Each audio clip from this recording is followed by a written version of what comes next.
How's it going, guys? Tyrant here, and I just finished watching the first episode of Overlord season 3, and I'm really ecstatic that the show has come back so early. You always get these feeling of these like 6 months or a year to wait for the next season, and luckily we only had to wait one entire season, or one section of a season, or a quarter to get to see season 3. And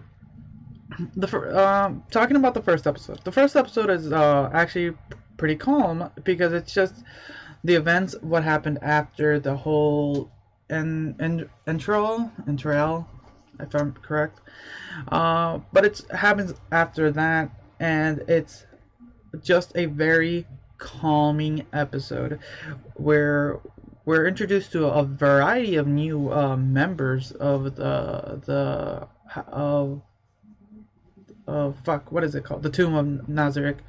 And it's good because we get to see everyone else who works there, some of the other maids who are there, some of the other apparently there's like these like ant assassins. Like it's sick. I really enjoy that because it's giving everyone a little bit of their daily lives, because you don't really get to see that in the main story too much, because everyone's still doing their day-to-day thing, and it's like really fun to watch. There's a few things I would like to take note, though. One thing is that surprised me is because everyone's kind of doing a day off, so we get to see everyone's day off, and it's like really intriguing. So let's start with the intro where we see Ains,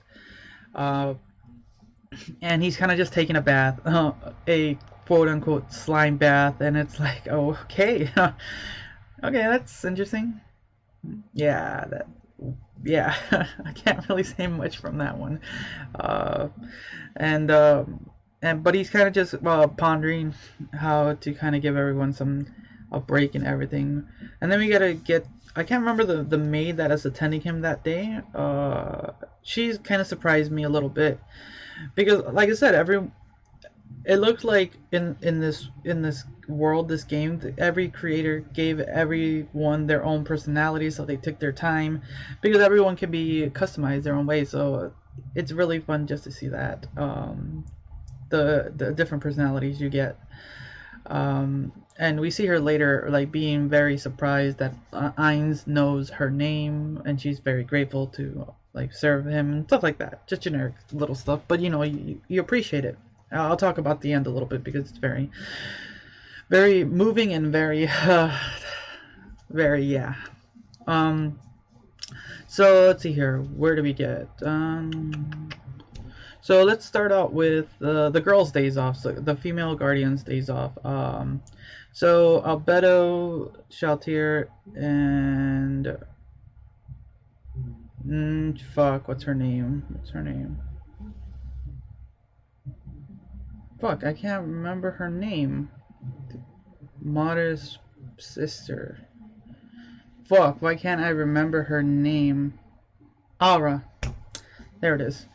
But anyways, we get to see them, and they seem to be like at this lake area, and they summon this bicorn, and they go through this discussion of trying to like, why don't you name it? Like, I don't know. I don't know if you summon the same one, and everything. And then somewhere along the lines, Albedo tries to write it, but it won't let him write it.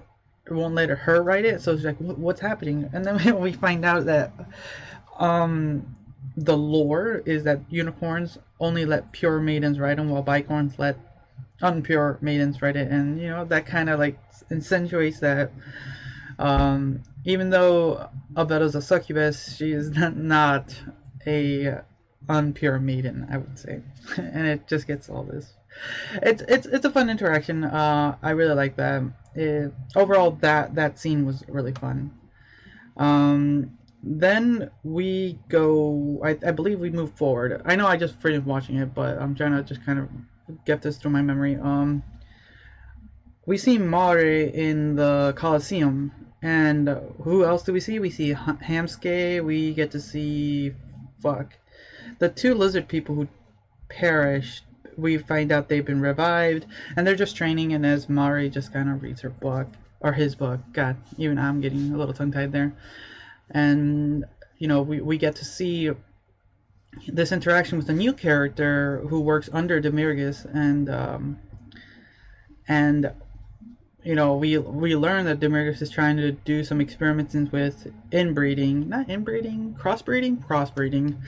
and they're like, okay, I that doesn't surprise me, because the way Demirgus is character is, that makes sense. It might be disturbing, but it is what it is. And yeah, let's see here. After that, I'm trying to think now a little bit. Oh, going back to Ains a little bit here, we see him kind of practicing voice lines and stuff, and it's really like fun, because he's trying to when he first came to the world, he had to literally act and there's a word that he had to improv everything, because he had to fulfill this character. So it's funny now that he has a little bit more time, that he just practices in front of a mirror, like, okay, maybe if I do it this way, like, maybe no. it's fun to watch that. Like, yeah, honestly, that was a very, very fun episode. Scene. And I like how when it was time to kind of just end that, we kind of see him kind of hide his like little notebook, like anyone would hide a diary, and it's really funny. Let's see, what else? Trying to think here. I think after that it's just really everyone just kind of hanging out. Not everyone together, but everyone just hanging out in the. No, actually, no. Sorry, that's the end credit where they're in the bath. What I like to say is there's a scene where Mare comes into the Ains's quarters, and is just there, and then Ains just comes out and tries to look cool and everything, and he like, yes, I think I did it, yes. And Mare's just there, just like in awe, and Ains is saying like, well, what's up, like, not like that, but like, oh, I think you're cool, Mari says, and they're like, huh. And Ains just kind of goes over and picks him up and kind of relays how grateful he is that his comrades like built this place and these characters, and they're still there with him. And it's a very moving scene. To be later ruined a little bit. You could say ruined, but it's a fun scene where Albedo just kind of, her lust literally goes and she pounces on Ains, ready to literally rape him at that point. And where at this scene you see the assassins trying to like stop her, and it's like I said, it's a very hilarious scene. But for the most part, the episode was like nice. It's because I'm saying nice because a lot of people might like, at least for, I would say, a fan like myself who has just I watched the anime. I haven't read anything. Like, I've read like little cliff notes of like the wiki just to a point, and then kind of stop myself. But just enjoying the show for what it is. I know there's a lot of things that the light novels cover, but I kind of go back after watching it, the show, and just read the parts I need to, just to get a little bit more in depth, and I get to learn more. But just seeing this nice calming episode just before we start hitting some really strong episodes, I'm extremely happy. And like I said, then the little finale at the end after the credits, everyone's kind of just chilling in the bath and just just relaxing. And then some like lying bath guardian comes out, like yeah. For the most part, fun episode. Really loved it. Looking forward to more.